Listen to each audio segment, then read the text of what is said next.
The sound came first, metal folding in on itself, glass breaking once, then again, as if unsure it was finished. The car stopped at an angle that made the world feel tilted. Traffic slowed. People stared and did not move. Inside the car, he stayed still.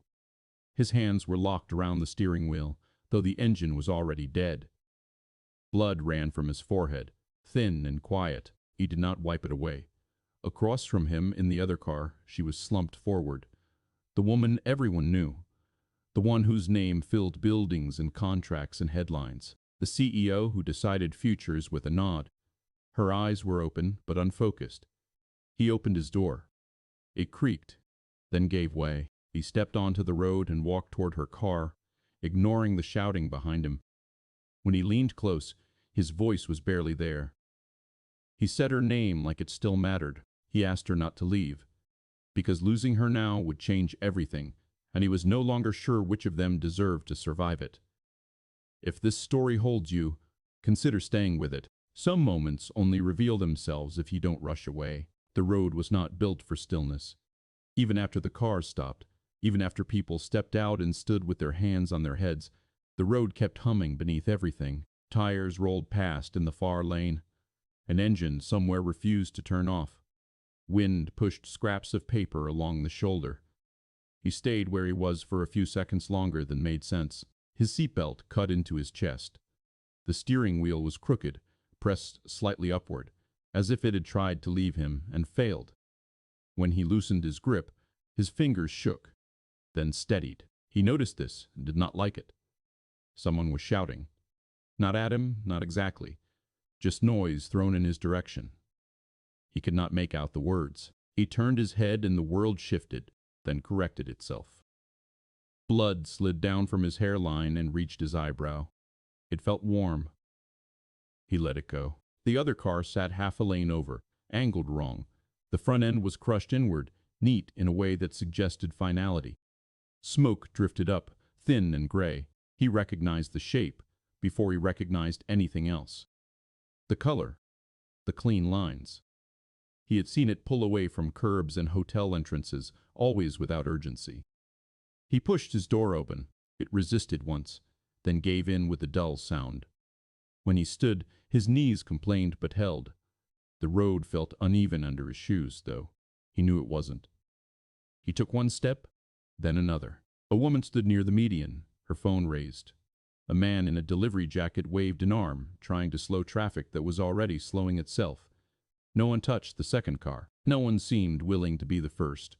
He reached the driver's side window and looked in. Her head was tilted forward. One hand rested against the door, palm open, as if she had been about to gesture and stopped halfway through. There was a cut along her temple. Blood had darkened her hair there. Her eyes were open, but they did not settle on anything. He leaned closer. The smell of fuel was stronger here. He counted without meaning to. 1, 2, 3. Her chest rose, shallow but real. He let out a breath he had not known he was holding. It sounded thin. He placed a hand on the roof of the car to steady himself. The metal was warm. "Ma'am," someone called behind him. "You shouldn't." He did not turn around. He lowered his head until his mouth was near her ear. His voice, when it came, surprised him. It was quiet, almost careful. He said her name. It did not sound the way it did on television. There, it was clean and certain, spoken with confidence, followed by applause or silence that meant agreement. Here, it was smaller. It carried weight he had not planned on. Her eyes moved slightly, not toward him, just movement.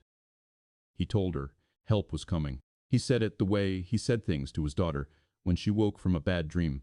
Not too much, not too fast. He did not promise anything he could not be sure of. Sirens appeared in the distance, faint but growing. Someone finally stepped closer. A hand hovered near his shoulder and then pulled back. He noticed his reflection in the glass, his face split by the crack in the windshield, doubled and unsteady. He looked older like this, more tired. He thought, briefly, of the morning he had just lived through. The bowl in the sink. The note on the counter reminding him to sign a permission slip. None of it felt far away. None of it felt safe. He swallowed and leaned closer again. "Please don't," he said. The words came out before he decided on them. They were not instructions. They were not a plea shaped for an audience. They were something else, something that had been waiting. "You're the one I've loved all along," he said, barely above a breath. It was not a confession meant to be heard. It was something he had carried without use, like an object kept too long in a drawer. Saying it now did not lighten him. If anything, it made him heavier. Her fingers twitched once against the door. Footsteps approached with purpose now. Voices took on direction. Someone told him to step back. He did not argue. He straightened slowly and raised his hands, showing them empty. As he moved away, he watched her face, trying to fix it in his mind as it was. In this moment, not the woman from screens and stages, but this one, still and vulnerable, held in place by metal and chance. The sirens were close enough to hurt his ears. He stepped back onto the uneven road and waited, knowing that whatever came next would not belong to him anymore, and that what he had said could not be taken back, even if no one else ever knew it had been spoken. Mornings were built on small certainties. He woke before the alarm, not because he wanted to, but because his body no longer trusted rest. The apartment was quiet at that hour. Pipes clicked once and then settled. Outside, a bus passed with a low sigh, stopping 2 buildings down. He moved through the kitchen without turning on the overhead light. He knew where everything was. The mugs were lined up by size. The cereal sat on the second shelf, pushed back so it wouldn't fall. He poured milk carefully, stopping before it reached the rim. Spills slowed things down, and there was never time to make up for it. His daughter appeared in the doorway while he was packing her lunch. She stood there for a moment, hair uneven from sleep, holding the sleeve of her shirt like it might drift away if she let go. "Morning," he said. She nodded and crossed the room. She climbed onto the chair and watched him work. She did not speak much in the mornings. He had learned not to fill the silence. She noticed more when things were left alone. He zipped her bag, then unzipped it to add the note he always forgot until the last minute. It said the same thing every day. "Have a good day. I'll be there." He wrote it without looking, folded it once and tucked it next to her book. They left together, locking the door behind them. The hallway smelled faintly of cleaning fluid and old carpet. At the bottom of the stairs, she reached for his hand. Her grip was small but firm, practiced. The walk to the bus stop took 7 minutes if they did not rush. They did not rush. The same man waited there every morning, reading a folded newspaper that never seemed to change. A woman in a gray coat stood a few steps away, tapping at her phone. No one spoke. When the bus arrived, his daughter hugged him once, quick and efficient, and stepped aboard. She did not wave from the window anymore. She trusted he would still be there later. He watched until the doors closed. Then he turned and walked the other direction. His job was 10 blocks away. He could have taken a bus, but walking helped him keep track of time. The street shifted gradually from residential to commercial. Storefronts opened halfway, lights flickering on behind glass. A radio somewhere played softly through an open door. The warehouse was already loud when he arrived. Forklifts moved in careful lines. Pallets were stacked and restacked. He signed in, pulled on gloves, and joined the flow without comment. The work was physical and straightforward. Boxes were lifted, labels were checked, mistakes were fixed quietly. He liked that no one asked questions that did not need answers. During the first break, someone turned on the small television mounted near the lockers. The volume stayed low. Headlines rolled by. A familiar face appeared, framed by a studio backdrop. The woman from the car, though he did not know that yet. At the time, she was just a presence he avoided naming. "She's everywhere lately," someone said. He did not look up. He drank from his bottle and wiped his mouth with the back of his hand. The image moved on to something else. He finished his shift without incident. He signed out, washed his hands until the water ran clear, and stepped back outside. The afternoon light was sharp. He squinted and checked the time. The call came as he was halfway home, a number he did not recognize. He let it ring once before answering. "Yes," he said. There was a pause. Then a woman spoke, her tone polite and precise. She explained she was calling from a building downtown. She said his name correctly the first time. She said there had been a small issue earlier in the day. Something left behind. She asked if he would be willing to stop by. He looked at the street around him. The delivery truck blocked the corner. Someone laughed inside a cafe. None of it felt connected to the voice on the phone, but he understood that it was. "I can," he said. The building was taller than he expected. Glass reflected the sky without distortion. Inside, the air was cool and smelled faintly of citrus. A security desk stood between him and the elevators. He gave his name again. A badge was printed and handed over. He waited near the wall, watching people move with purpose. Shoes clicked. Conversations paused when doors opened. He felt out of place but not unwelcome. Just temporary. When she appeared, it was without announcement. She walked toward him, speaking to someone beside her, then stopped and turned fully in his direction. Her attention settled like a decision. "Thank you for coming," she said. He handed her the item, a folder, thin and unremarkable. She accepted it and glanced inside. "I appreciate it," she said again. There was more he could have said, something older, something that had no place here.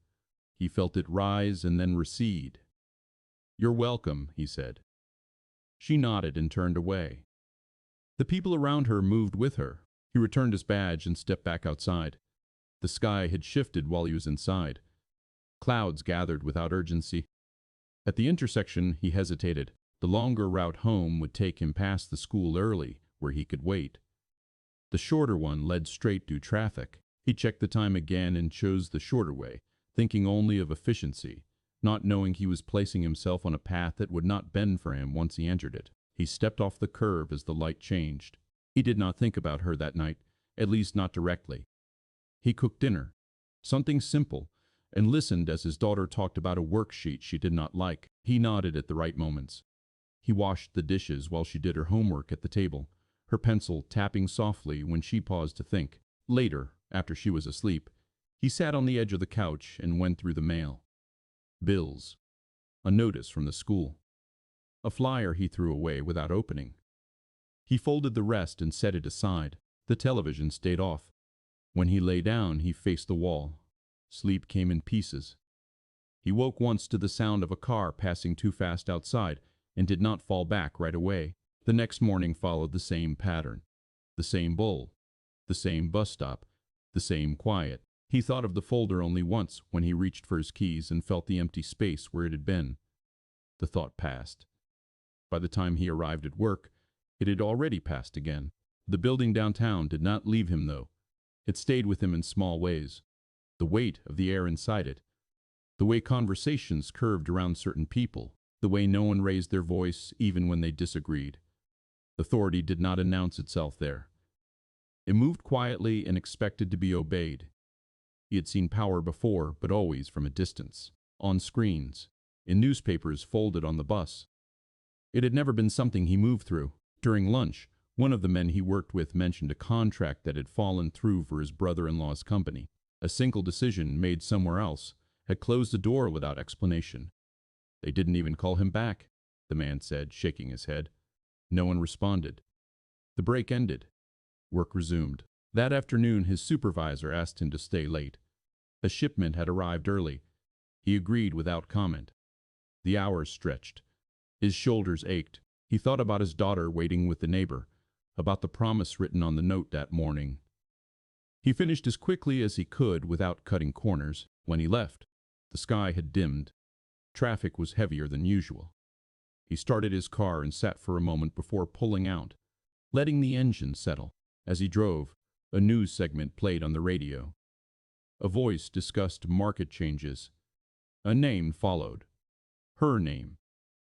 It was spoken without emotion, like a fact that did not require reaction. He turned the volume down but did not turn it off.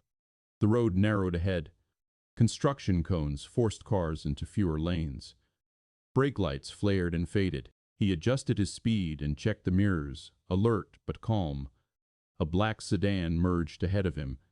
He recognized it before he realized why. The license plate frame, the way it moved without hesitation, assuming space would be made.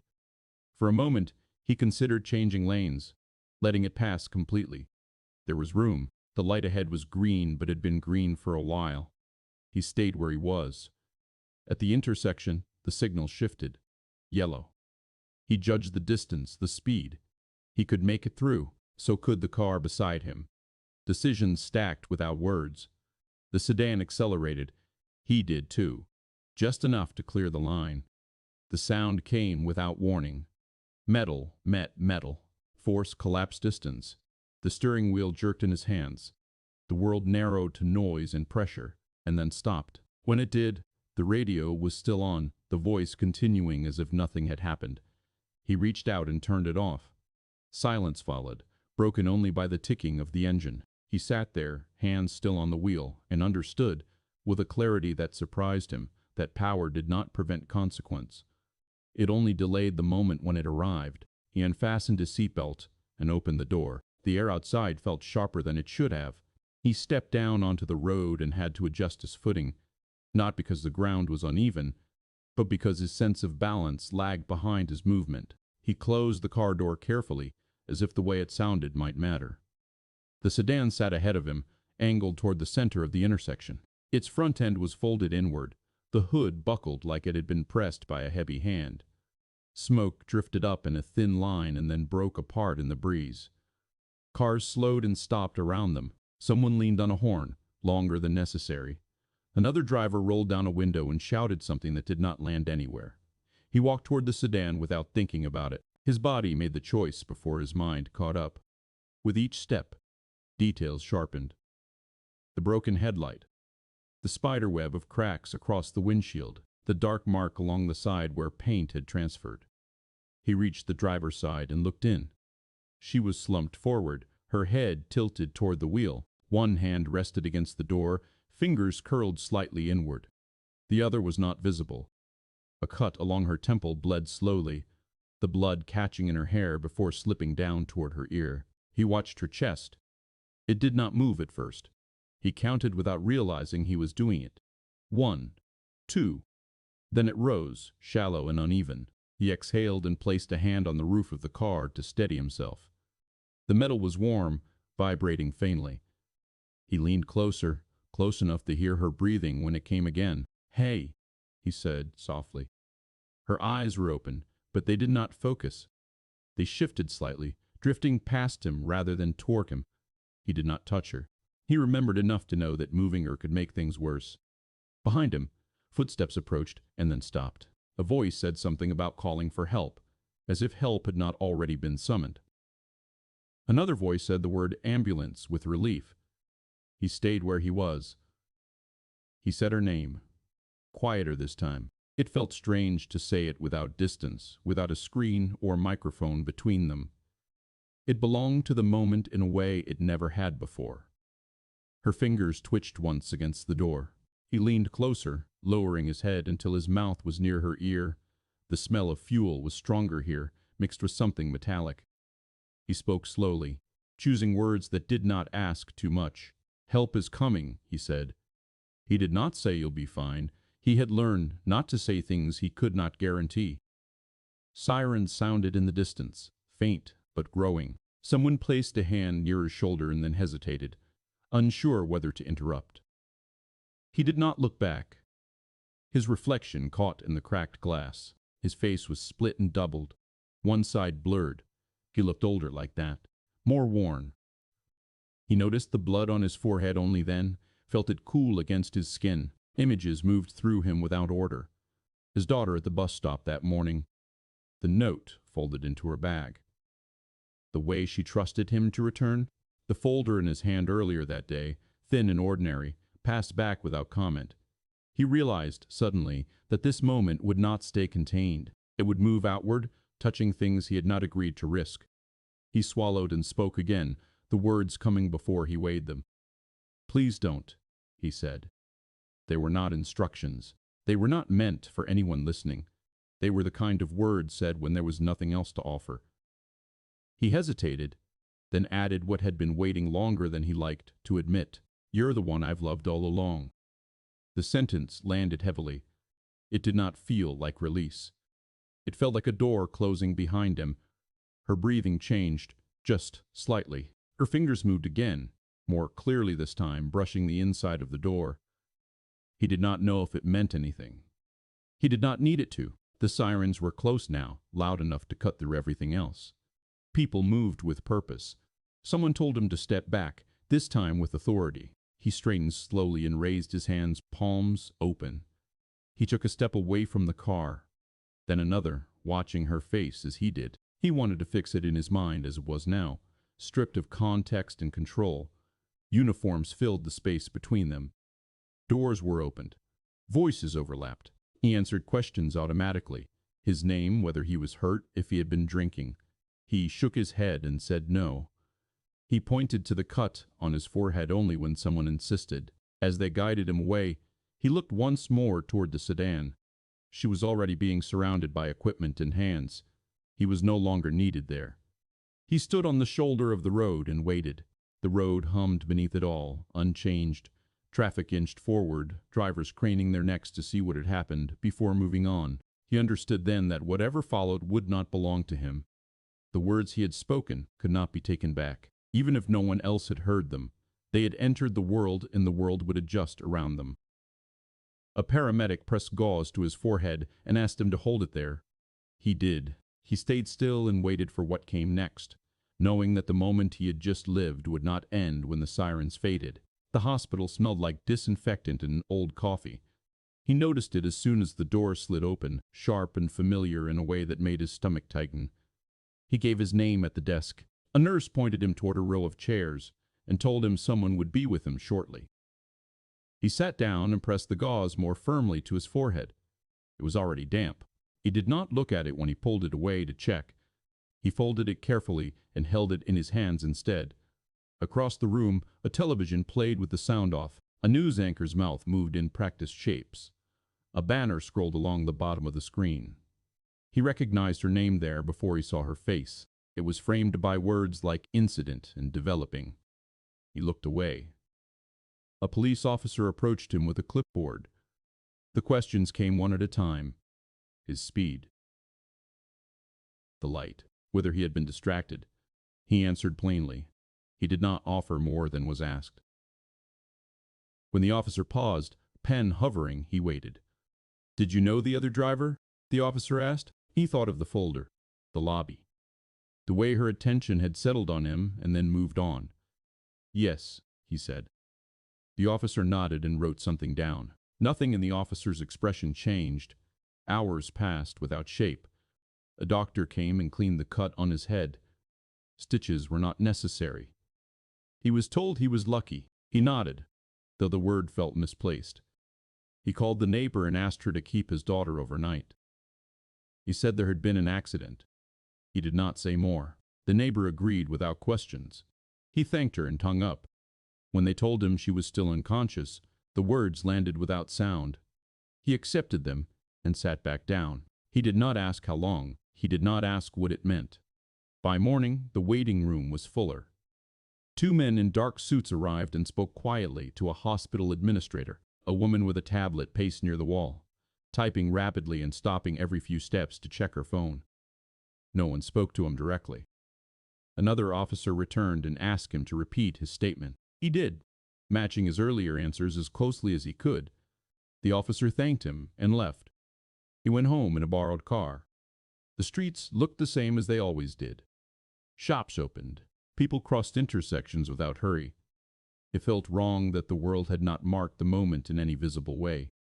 At the apartment, he showered and changed his clothes. He rinsed the blood from his shirt and set it in the sink to soak, though he was not sure why. He stood for a long time under the water, letting it run over his face until his thoughts slowed. When his daughter came home the next day, she looked at the bandage on his forehead and frowned. "What happened?" she asked. "An accident," he said. She considered this. "Are you okay?" "Yes." She accepted the answer and went to put her bag away. Later, while he made dinner, she sat at the table and watched him. Her eyes followed his hands as he chopped vegetables as if checking for something. The phone rang often. Numbers he did not recognize. He let them go to voicemail. Messages accumulated. Some were polite, some were not. He listened to none of them. On the third day, his supervisor called. The tone was careful. There were questions about availability, about whether he needed time. There was also mention of the news. He said he understood. He said he would come in when he could. That afternoon, a letter arrived. Official. Heavy paper. He read it standing by the door and then folded it back into its envelope. It asked him to come in for further discussion. It listed possible outcomes without committing to any of them. That night, he went back to the hospital. He stood outside her room, watching through the glass. Machines surrounded the bed, steady and indifferent. Her face was pale. A bandage covered her temple. She looked smaller than he remembered. He did not go in. He rested his hand against the wall and stood there until a nurse passed and glanced at him with mild curiosity. At home, after his daughter was asleep, he sat at the table and finally turned on the television. The story had evolved. Words like responsibility and liability appeared. Footage of the intersection played on a loop. His car was blurred. He turned it off. The silence that followed was not empty. It pressed in from all sides. He felt it in his chest, in the way his shoulders stayed tight even when he sat down. He understood then that saying nothing was also a decision, that whatever he chose next would take something from him, whether he moved or stayed still. He folded the letter once more and set it beside the sink, next to the shirt still soaking in pink-tinged water. He did not sleep. He started noticing the pauses first. They came in conversations that used to move easily. A half-second delay before someone answered him.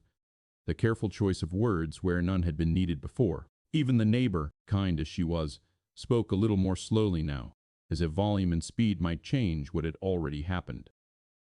At work, he was placed on leave. Temporary, they said. Administrative.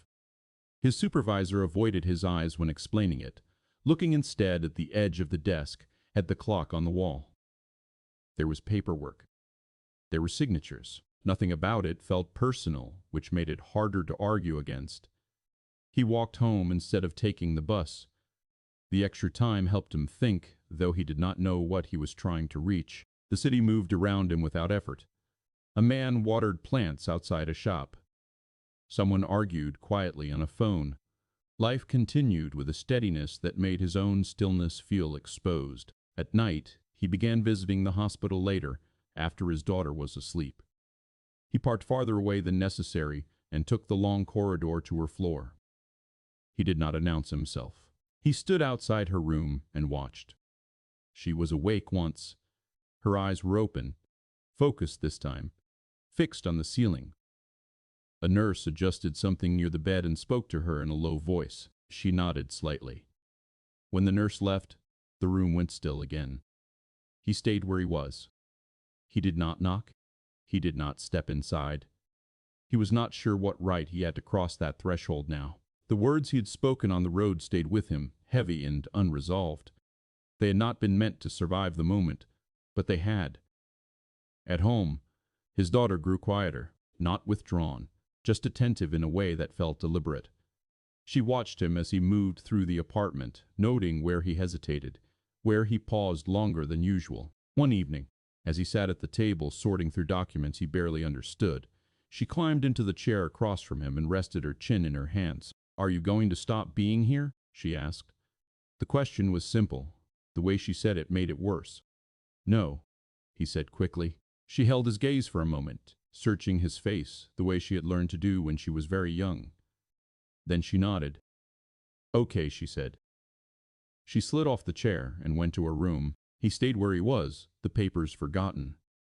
The question stayed with him, turning slowly, revealing angles he had avoided. He realized then that much of his life had been built around staying quiet, around not taking up more space than necessary. It had felt like discipline. It had felt like responsibility. Now it felt like responsibility. Now it felt like absence. The next time he went to the hospital, he knocked. It was a small sound, barely more than a tap. He waited. When no one answered, he opened the door a few inches and stopped. Her eyes shifted toward him. They settled. Recognition came slowly, then fully. He did not speak. He stood with one hand on the doorframe, unsure whether to step in. "You don't have to," she said. Her voice was rough, unused. "I know," he said. They did not say anything else. The machines filled the space between them. After a moment, he nodded once and closed the door gently. In the hallway, he leaned his forehead against the cool wall and stayed there until his breathing evened out. For the first time since the accident, he understood what he had been avoiding was not blame or punishment. It was choice. The meeting was scheduled for mid-morning. He arrived early and sat in the car with the engine off, watching people enter and leave the building across the street. Some walked quickly, already on calls. Others lingered, finishing conversations before going inside. No one looked at him. Inside, the room was smaller than he expected. A table, 4 chairs, a window that did not open. 2 people were already there. A third arrived moments later, closing the door carefully behind her. They spoke in measured tones. They reviewed the report. They repeated the timeline. They asked him to confirm details he had already given twice before. He did. His voice stayed steady. At one point, one of them paused and looked at him directly. "There is an opportunity here," the man said. "To simplify." He understood what was being offered without it being stated. A cleaner version of events. No added weight. No unnecessary complications. It would not erase consequences, but it would narrow them. He thought of his daughter's question, the way she had asked it without accusation, the way she had trusted the answer. "No," he said. The word sat between them. No one reacted immediately. The woman at the end of the table wrote something down. "I need to say exactly what happened," he continued, "including what I said, and why I was there earlier that day." There was a brief silence. Then the man nodded once. "All right," he said. The consequences did not arrive all at once. They unfolded in stages. The leave became indefinite. The possibility of returning narrowed and then closed. A letter followed, then another. Words like liability and public interest appeared more frequently. He read everything carefully, even when it made little difference. The custody review came next. Routine, they said. Standard procedure. He sat in another room, answered another set of questions. He did not argue. He provided what was asked. He went home and waited. When he saw her again, it was in the hospital corridor. She was standing with the help of a nurse, one hand gripping the rail along the wall. Her steps were slow but deliberate. When she saw him, she stopped. They looked at each other for a moment, both of them measuring what was possible. "I heard," she said. He nodded. "You didn't have to," she added. "I did," he said. She studied his face, the bandage gone now, the skin beneath it still faintly pink. She looked past him once, then back. "This will cost you," she said. "I know." She took a breath and released it slowly. The nurse shifted her weight, waiting. "Thank you," she said, finally. It was not forgiveness. It was not approval. It was something smaller and more precise. He watched as she turned and continued down the hall, her steps careful but steady. He did not follow. The decision changed the way people spoke about him. It changed which calls were returned and which were not. It changed how long his savings would last. It did not change the mornings. He still woke early. He still packed lunches. He still walked his daughter to the bus stop. The neighbor waved the same way she always had. The man with the newspaper was still there. One afternoon, his daughter handed him a form from school. A trip. A signature required. "Will you be able to come?" she asked. "I don't know," he said honestly. She nodded and placed the form on the table anyway. "Just sign it," she said. "In case." He signed it. That evening, he boxed up the last of his things from work. The locker was empty except for a pair of gloves he had forgotten. He folded them and set them on the bench, leaving them behind. Outside, the air was cool. He stood for a moment before walking away, aware that there would be no reason to come back. The cost had been counted. Not all at once, but enough. He did not regret the choice. He only wondered what shape his life would take now that he had finally stepped into it. The mornings changed first. Not in obvious ways. The alarm still rang at the same time. The light through the kitchen window still fell across the counter in the same narrow band. The cereal still sat on the second shelf. But the pace was different. There was less urgency, and less pretending there wasn't. He no longer checked his phone while the coffee brewed. There were fewer messages now, fewer reasons to brace himself before looking. He stood at the counter and waited, listening to the low sound of the building waking up around him. His daughter noticed. "You're slower," she said one morning, not accusing, just stating it. "I have time," he said. She accepted this and returned to her drawing. They walked to the bus stop together. The same man was there, the newspaper folded to the same crease. The woman in the gray coat was gone. Someone else stood in her place, unfamiliar but temporary. When the bus arrived, his daughter paused at the door and turned back. "Don't forget," she said. "I won't," he said, though he wasn't sure what she meant. She climbed aboard and found a seat. This time she did wave, not because she needed reassurance, but because she wanted to. He watched until the bus pulled away, then turned and walked home instead of toward work. The apartment felt larger during the day, not empty, just unused. He cleaned without a plan. He fixed the loose hinge on the cabinet door. He threw away papers he no longer needed. When he found the soaked shirt still folded in the sink, now dry and stiff, he hesitated and then put it in the trash.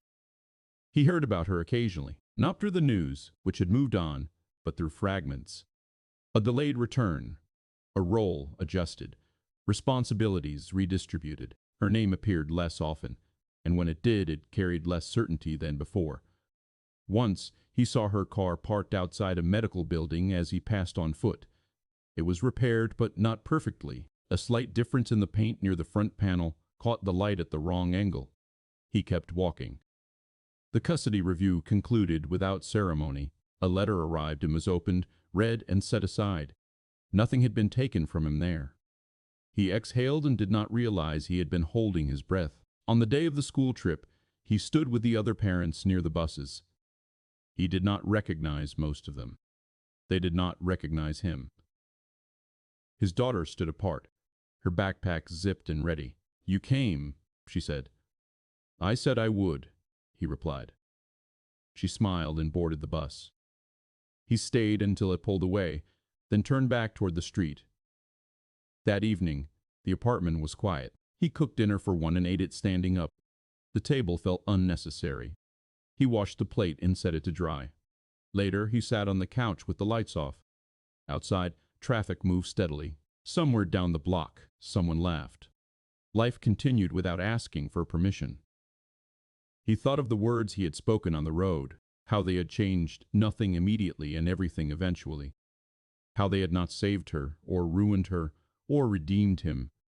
They had only placed him where he should have been all along. When his daughter came home, tired and loud with stories, he listened without interrupting. He nodded at the right moments. He did not rush her to finish. Before bed, she paused at her door and looked back. "You're still here," she said. "Yes," he answered. She nodded once, satisfied, and closed the door. He turned off the light in the hallway and stood there for a moment longer than necessary, taking in the quiet. Outside, the road hummed as it always had. Cars passed, people went where they were going.